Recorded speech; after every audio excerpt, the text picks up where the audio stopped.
주간 동안 주여 은혜 가운데 평안하셨습니까? 옆에 사람하고 인사하세요. 사랑합니다. 축복합니다. 오늘 처음 뵌 분도 축복합니다.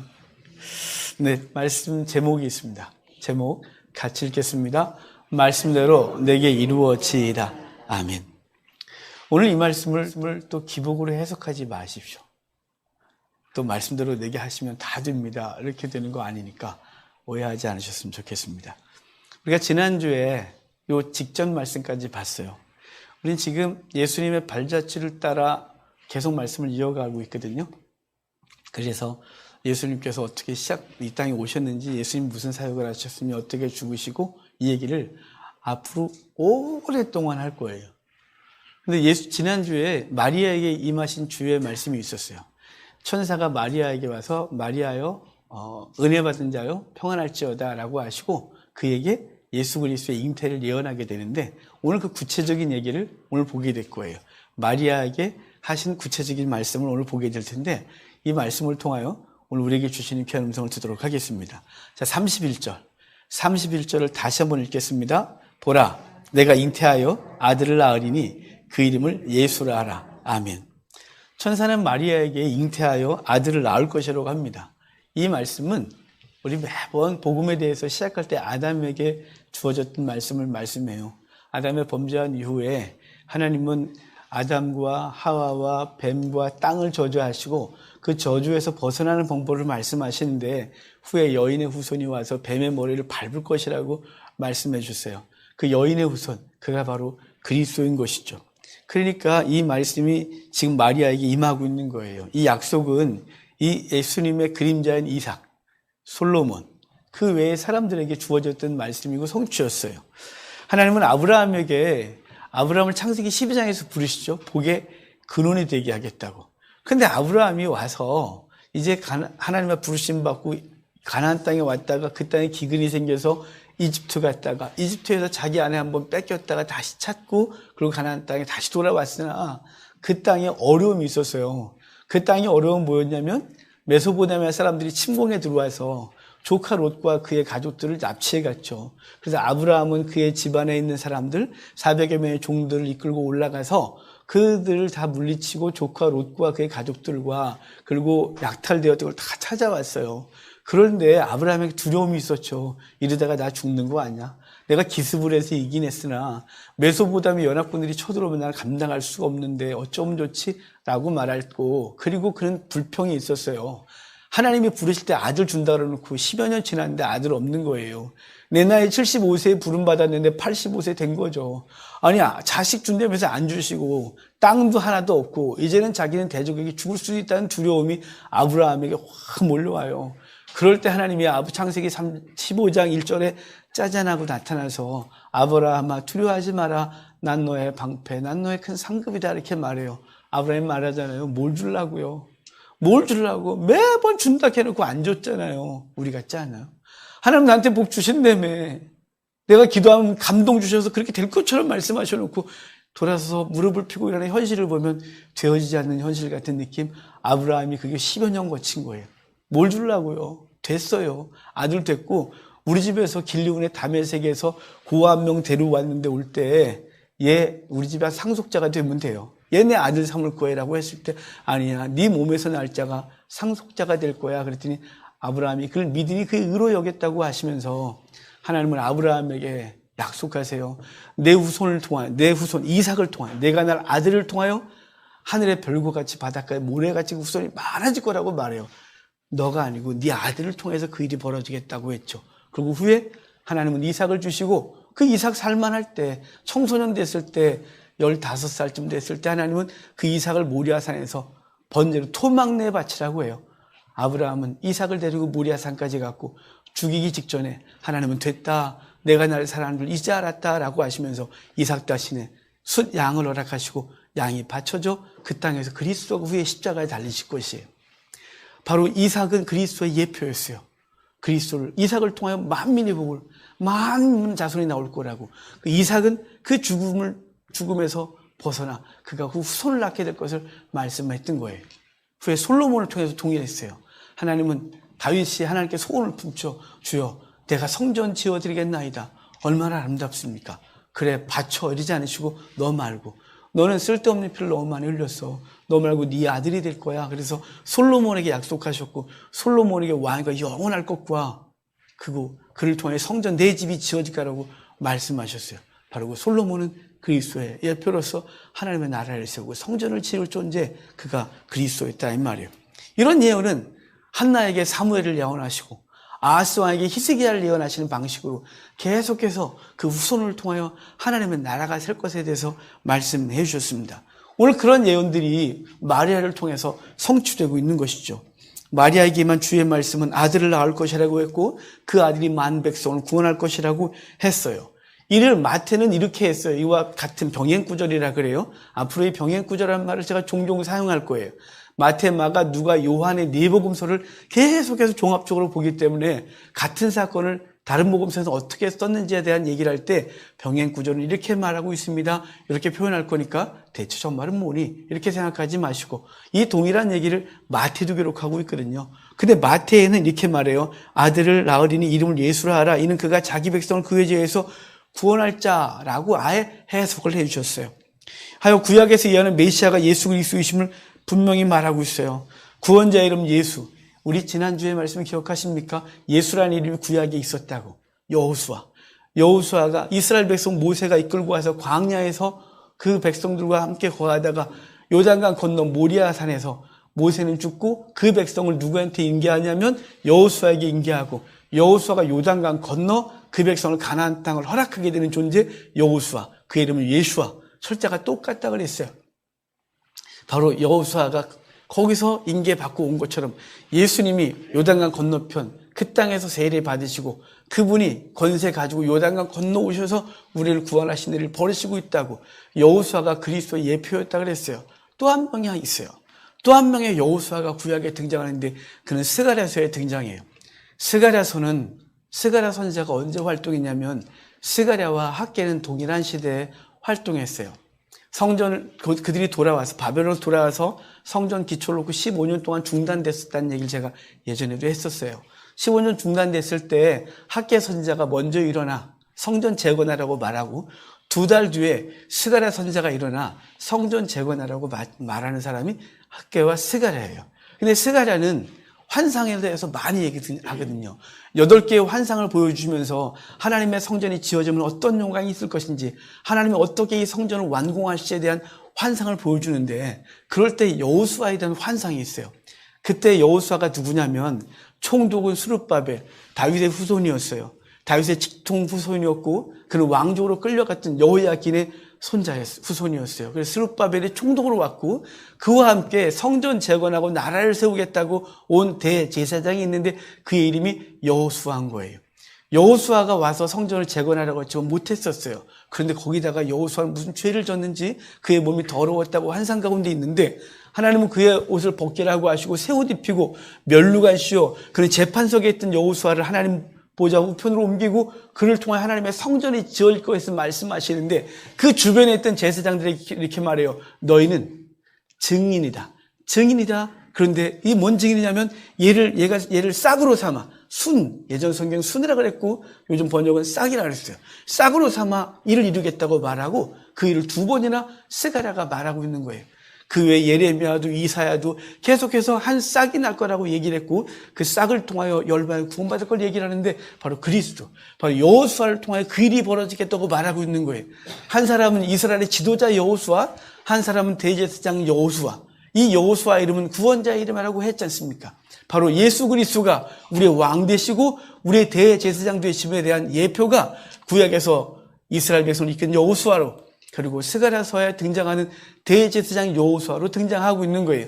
그래서 예수라 하라. 이 말은 이스라엘 백성들에게 있어서 예수아라고 하면 이스라엘 백성들이 이끈 여호수아와 대제사장 여호수아를 동시에 생각하고 바로 우리에게 구원자로 오신 예수님이 어떤 분이냐? 우리를 이끌고 가나안 땅으로 들어가리. 그런데 히브리서에서는 모세는 실패했으나 예수께서 우리를 인도하시니 그에게 순종하여 저 영원한 안식에 들어가자라고 말씀했고 구약의 대제사장은 자기도 더러워 자기를 위해 희생제물을 드려야 하나 우리의 대제사장 한 분인데 그분이 예수 그리스도라. 그분이 우리의 죄를 대신하여 속죄하시고 우리를 영원한 구원에 들어가게 했다라고 말씀해 주심으로 예수라 하라 이 말은 그냥 우리 너무 일반적인 언어고 우리 너무 잘하니까 당연하지 뭐. 예수지 누구야 그러면 이렇게 생각할 수 있으나 예수라 하라 이 말은 놀라운 예표가 있었고 우리에게 준 메시지가 있다는 사실을 기억하시길 바랍니다. 그러니까 마태복음에서는 이 구약의 예표에 대해서 말하기를 이 모든 일이 된 것은 주께서 선자로 하신 말씀을 이루려 하심이라.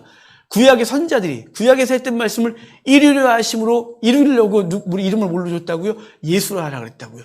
예수라 하라고 하신 이유는 구약에서 예수라는 이름이 어떻게 등장했으며 그가 한 역할이 무엇인지를 알려주기 위하여 그것을 실현시키기 위하여 예수를 주었다 이렇게 말하는 거예요. 예수님이라는 이름과 함께 또 하나의 이름이 있던 걸 기억하시죠? 그 이름은 임마누엘이에요. 오늘 본문에는 없었고 마태복음엔 한 번은 예수라 하라, 하나는 임마누엘이라 하라 이렇게 말해요. 임마누엘은 이 히브리어가 임이란 말이 위드에 같이, 마누는 함께한다는 뜻이에요. 그리고 엘은 하나님이죠. 우리라는 뜻이 죄송해요. 마누는 우리와예요. 그래서 하나님 우리와 함께 하신다는 뜻이 임마누엘이에요. 그 임마누엘이라는 이름을 주신 이유는 왜 그럴까요? 여러분, 구원자가 한번 구원하고 사라지면 그 다음은 대체 어떻게 하란 말이에요? 지도자가 한번 이끌고 그 다음에 광야에 우리를 내버리고 가면 어떡하겠어요?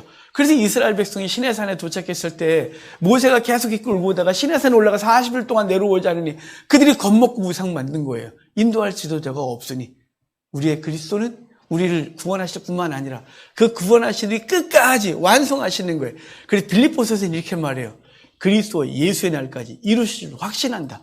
그리스도 예수의 날이란 그분이 재림하시든 우리가 그분 앞에 가든 이 구원의 일은 완성된다고 하는데 어떻게 완성되냐면 예수님이 이 땅에 사역하시고 마지막 날 만찬을 하실 때 제자들에게 이렇게 말씀하세요. 내가 가는 게 너에게 유익하다. 왠 줄 아니? 난 육신을 갖고 있어서 내가 너하고 있으면 얘하고는 없잖아. 내가 쟤하고 있으면 여기는 없지. 그런데 내가 가는 게 너에게 유익한데 왜냐면 내가 너에게 다른 보혜사, 파라클레토스, 그래서 옆에서 말하는 자, 다른 보혜사는 나 말고 다른 보혜사, 내가 보혜사였어. 그럼 나 말고 다른 보혜사를 보내줄 건데 그가 너희와 영원히 함께 하겠다. 그래서 성령을 약속하시고 주님이 부활하시고 10일 후에 성령이 주의 백성들이 임하여 영원히 함께하는 거예요. 임마누엘 하셔서 그분이 구원의 일을 시작하시고 구원을 진행하시고 구원을 완성하시는 일을 끝까지 하시는, 그래서 그분의 이름이 예수고 그분의 이름이 임마누엘이라 이렇게 말씀하고 있는 거예요. 그분이 우리를 구원하시고 결국 완성하실 것을 믿으시기를 바랍니다. 이렇게 오신 주님께서 성취할 것이 무엇인지 32절에서 말씀해 주셔요. 32절과 33절에서 말씀하시는데 32절, 33절 같이 읽겠습니다. 그가 큰 자가 되고 아들이라 일컬어질 것이요 주 하나님께서 그 조상 다윗의 왕위를 그에게 주시리니 영원히 야곱의 집을 왕으로 다스릴 것이며 그 나라가 무궁하리라. 아멘. 먼저는 예수님을 큰 자가 되겠다 이렇게 말해요. 큰 자가 된다. 대체 큰 자가 뭘까요? 돈 많이 번 사람일까요? 권세가 높은 사람일까요? 무력이 굉장히 강한 사람일까요? 아니면 그 이름이 유명하게 된 사람일까요? 큰 자는 대체 뭘까요? 우리는 큰 자가 되길 원해요. 우리 자녀들이 다 큰 자가 되길 원하고 자신도 큰 자가 되길 원하지 않습니까? 그런데 여기 유대인들이 말하는 큰 자에 대한 개념이 우리와 좀 다르다는 사실이에요. 유대인들이 말하는 큰 자는 뭐냐면 하나님의 은혜를 많이 받은 자를 큰 자라 그래요. 하나님의 은혜가 없는 자를 작은 자라 그래요. 그러니까 예수님이 큰 자가 된다 이렇게 말하는데 여러분 이 큰 자가 된 큰 자와 작은 자의 개념을 세례 요한에게 주님께서 말씀하신 적이 있어요. 세례 요한의 제자들이 와서 세례 요한이 묻기를 당신이 오실 그이라고 묻습니다. 이렇게 말하죠. 세례 요한이 예수님을 메시아인 걸 의심한 게 아니라 세례 요한은 지금 마케루스라는 곳에 잡혀서 목을 잘리기 직전이었어요. 근데 제자들이 여전히 자기를 추종하고 예수님은 아니라 그러니까 그분이 메시아라고 그분이라고 말해도 말을 안 들어 먹으니 가서 직접 물어봐 네가. 그래서 그거를 내가 왜 가요 그럴 거니까 내가 묻는다 그래. 라고 해서 세례 요한의 제자들이 와서 당신이 오실 그입니까? 라고 우리 스승이 묻다니까 알아듣고 여기 있어. 하루 종일 있어봐. 내가 어떤 짓을 하는지. 그래서 예수님이 가르쳐주고 병 고치시고 하는 걸 다 보여주면서 그들을 보내요. 그러면서 한 말이 뭐냐면 세례 요한이 여자가 낳은 자 중에 가장 크다. 하지만 천국에서는 세례 요한보다 작을 자도 없단다. 이렇게 말씀하세요. 세례 요한은 여자가 낳은 자 중에 가장 크다고 말하고 그리고 천국에서는 나를 수종하는 자들은 세례요한보다 크대요. 아니 이게 대체 무슨 얘기일까요? 세례요한이 크다 이 말은 세례요한은 구약의 사람, 성령이 내주하지 않는 사람 중에선 가장 큰 은혜를 가장 많이 받아서 나를 알아봤고 내 길을 펴고 그리고 끝까지 자신의 제자들을 나에게 위탁하는 그 은혜가 있는 자다라는 걸 말씀했고, 천국에서 세례요한보다 작은 자도 없다고 말씀하신 것은 우리는 성령이 내주하시는 존재인 거예요. 성령이 우리 안에 거하셔서 그분의 은혜가 우리 가운데 있고 그 은혜가 너무 커서 구약의 사람들과 비교할 수 없는 은혜가 우리 가운데 있기 때문에 천국에서는 크다다, 너희가 크단다 이렇게 말한 거예요. 성도 여러분, 그러니까 저 여러분들이 큰 자인 거예요. 예수님이 큰 자이고 그를 믿는 우리 모두는 큰 자인 것이에요. 비록 우리가 세상 속에서 사람들의 시선으로 보면 우리가 작아 보일 수 있겠죠. 재물이 적고 그리고 위치가 낮고 그리고 가진 것이 없을 뿐만 아니라 삶에서 사람들의 눈총을 받으며 살아야 되는 상황일 때 할지라도 우리는 하나님의 은혜가 있기 때문에 큰 자다 이렇게 말하는 거예요. 여러분, 제가 간증을 잠깐 드리면 저는 어릴 때 사람 집 밖에 나가는 걸 너무 싫어했어요. 너무 싫어했어요. 그냥 저는 간 곳이 학교, 집, 교회밖에 없어요.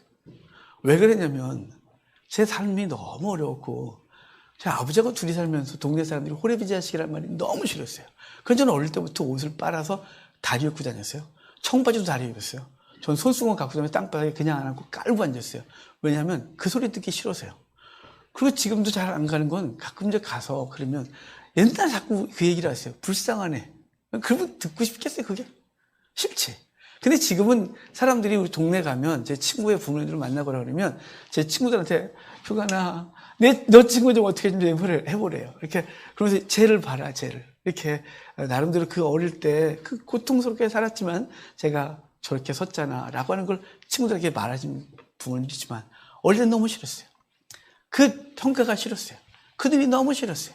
여러분, 전 세상에서 낮은 자였어요. 아주 낮은 자였죠. 그런데 제가 다시 선 있는 거예요. 그 계기는 고3 때 주님 저를 만나주셨어요.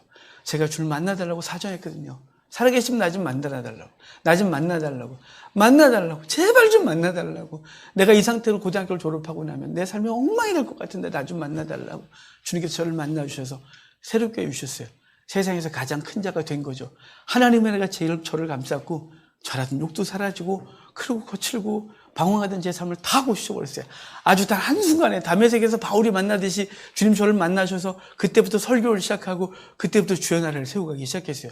하나님 놀라운 은혜. 그것은 하나님의 은혜가 있는 자가 큰 자이고 하나님의 은혜가 없으면 작은 자다 이렇게 말하는 거예요. 여러분, 주님께서 우리를 큰 자로 삼으신 줄 알고 비록 우리의 현실이 작은 자같이 느껴질지라도 세상의 평가와 시선으로 자신을 쳐다보지 말고 하나님의 은혜로 자신을 봐서 유대인들이 갖고 있는 시선, 큰 자라고 하는 말은 하나님의 은혜가 있는 자, 큰 자, 하나님의 은혜가 없으면 그가 세상에서 아무리 많이 갖고 있고 아무리 높은 지위에 있어도 그는 작은 자일 수밖에 없다는 사실을 깨닫고 주님이 큰 자이며 주를 믿는 저와 여러분들이 주의 은혜가 우리 가운데 있고 성령이 우리 가운데 있으므로 이미 큰 자가 됐다는 사실을 기억하고 이 땅을 당당하게 살아내는 귀한 은혜가 있기를 바랍니다.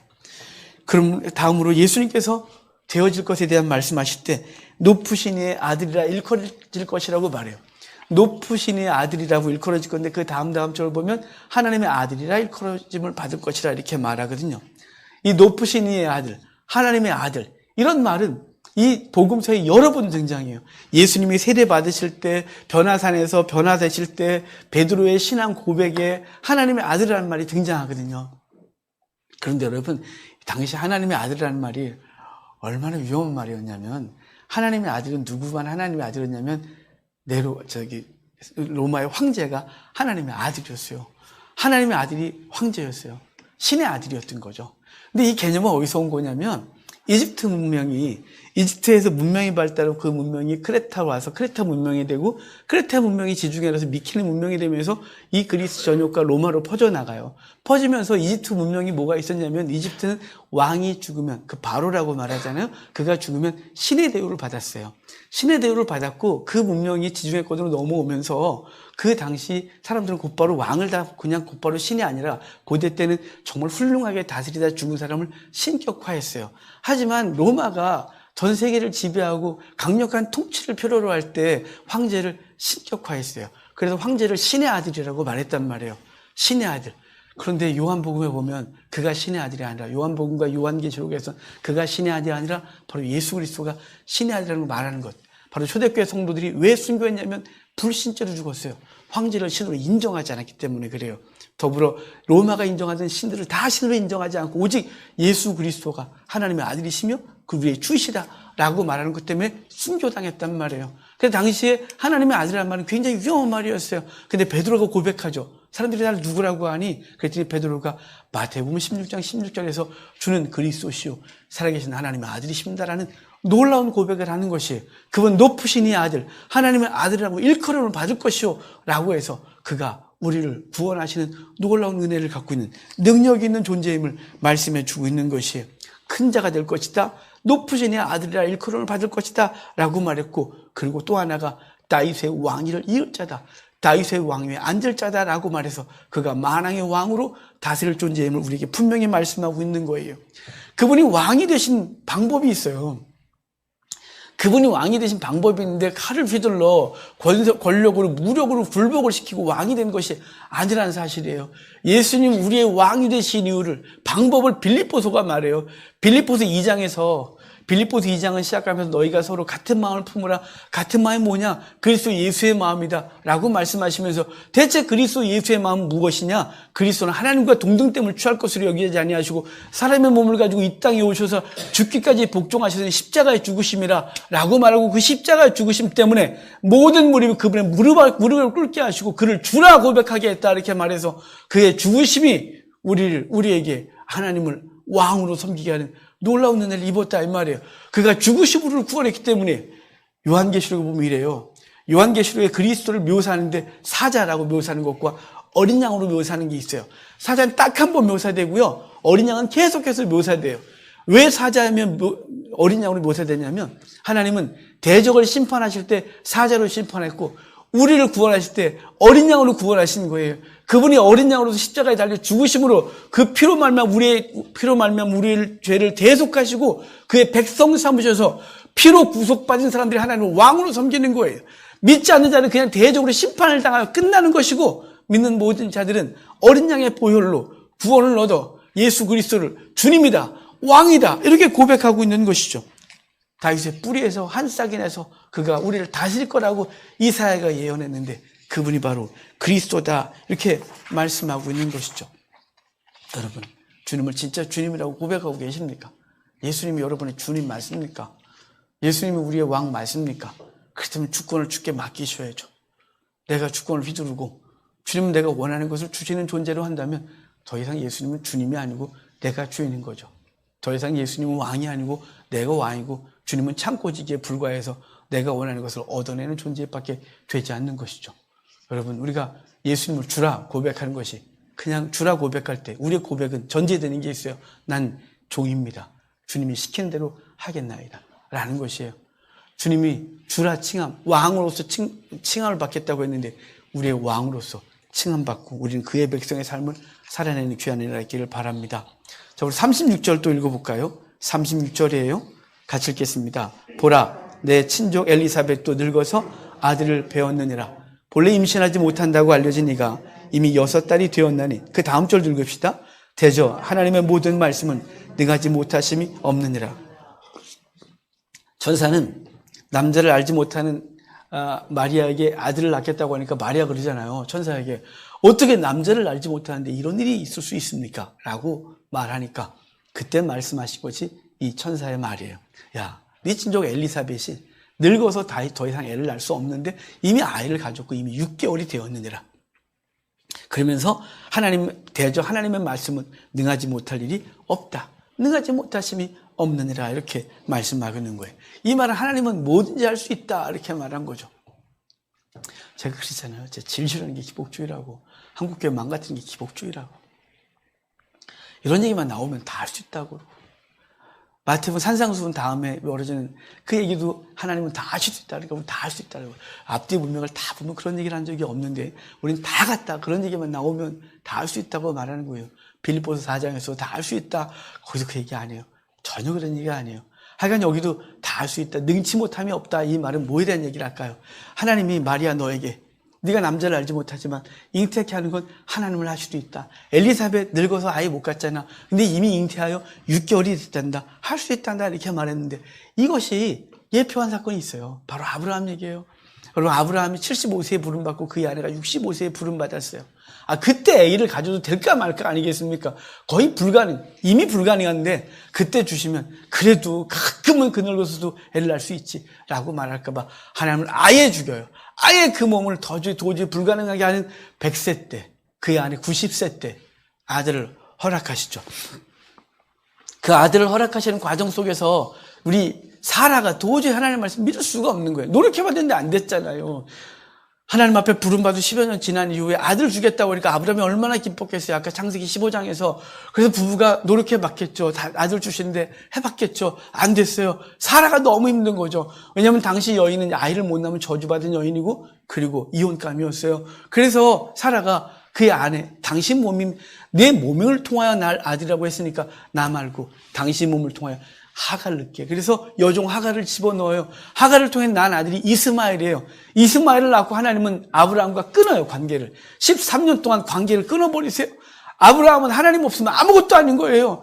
거기 그의 본토 친척을 떠나 나와서 아무도 없는 곳, 자신을 죽이려고 막 눈을 부라리고 있는 그 땅에서 살아가고 있는 아브라함, 그 두려움에 떨던 아브라함에게 하나님이 관계를 단절하시는 순간 아브라함은 자기 보호자가 없는데 13년 동안 보호자가 없이 아브라함이 살아요. 근데 하나님은 아브라함에게 나타나셨어요. 왜냐하면 그 언약하실 때, 횃불 언약하실 때 아브라함은 재우시고 당신만 지나갔거든요.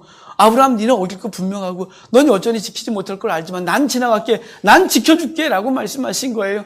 우리가 하나님과 은혜의 언약을 맺었지만 우리가 하나님의 자녀라는 그 은혜를 입고 살지만 우리가 하나님의 백성답게 사는 게 그렇게 많지 않아요. 예배 때 그렇게 주여 내가 그렇게 살겠나이다 하고 돌아가자마자 우리의 본성, 그 악한 본성이 우리를 넘어뜨리는 그 못된 존재가 우리예요. 근데 하나님은 일관적이세요. 그분은 그것을 지나가셨어요. 그 쪼갠 고기 사이를 지나가서 내가 어기면 나 죽을게 라고 하셨단 말이에요. 그래서 하나님은 13년 후에 아브라함에게 나타나셔서 이렇게 말씀하세요. 아브라함아, 난 전능한 하나님이다. 너는 내 앞에서 완전해라. 15장에선 이렇게 말했잖아요. 두려워하지 마라. 난 너의 방패, 난 너의 큰 상배라고 말하고 아브라함에게 상급이나 아들을 약속했어요. 근데 이스마엘을 낳고 나는 아브라함에게 하나님이 13년 동안 끙끙 앓고 다시 만나고 싶지 않지만 당신이 약속했기 때문에, 당신이 쪼갠 고기 사이에 지나갔기 때문에 나타나셔서 아브라함에게 아들을 주셔야 했어요. 하나님이 이렇게 말씀하시는 거예요. 아브라함아, 난 전능한 하나님이다. 난 뭐든지 할 수 있다. 난 그렇게 못 믿었니? 내가 그렇게 믿었지 않더냐? 난 전능한데 라고 말씀하신 게 아브라함에게 등장하신 하나님이에요.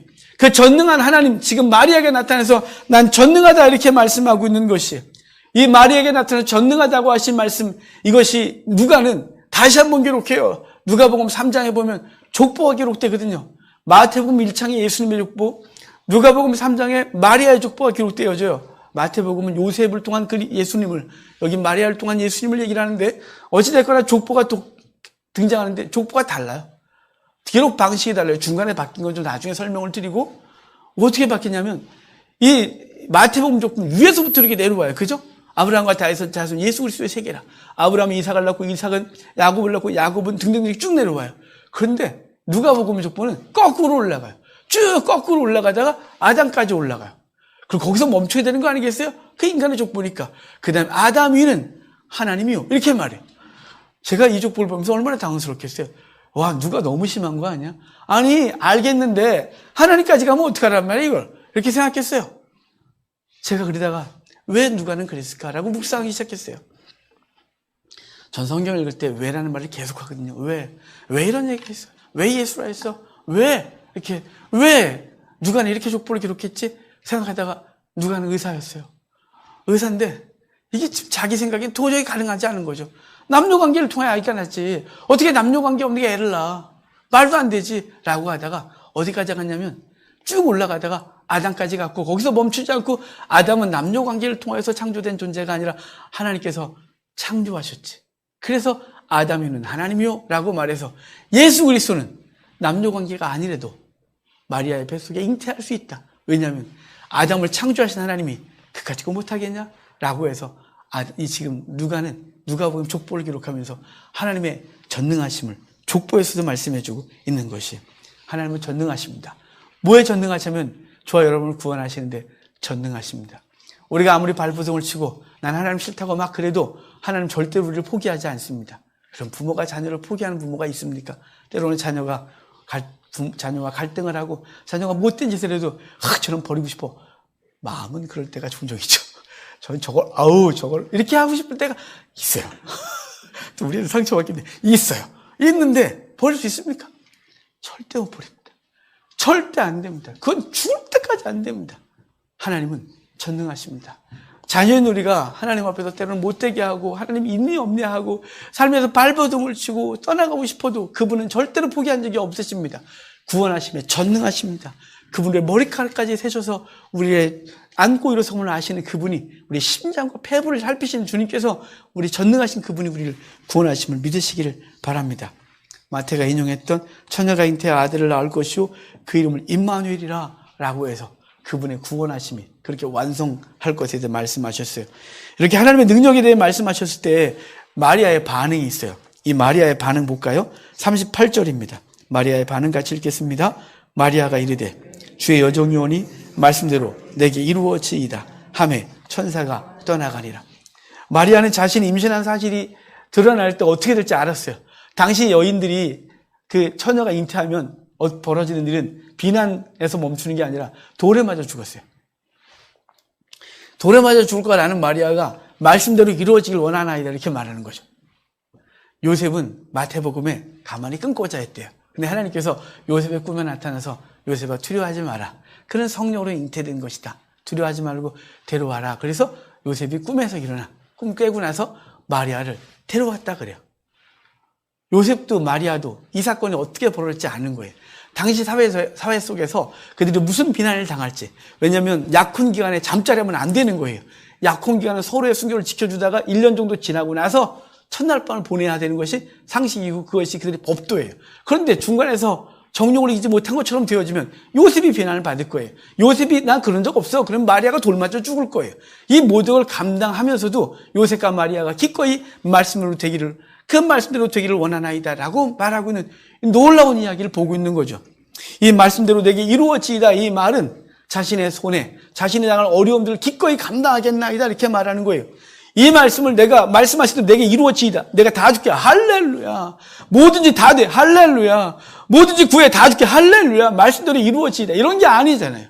그런 것이 아니라 내게 신앙 때문에 벌어질 많은 일들, 예수 그리스도를 선택하면, 주님께서 말씀하신 걸 선택하면, 주님이 거룩한 삶을 살라고 하신 걸 선택하면, 주님이 불의한 것을 잡지 말라고 하신 걸 선택하면, 그러면 우리에게 따를 것이 뭐냐? 그것은 바로 어려움이고 비난일 수 있는데 실패일 수 있음에도 불구하고 마리아와 요셉은 말하는 것이에요. 그 말씀이 내게 이루어지길 원하나이다. 그 말씀대로 되기를 원하나이다. 그래서 주님이 내게 그 은혜를 주시고 기꺼이 그 은혜대로 살겠다고 한 거죠.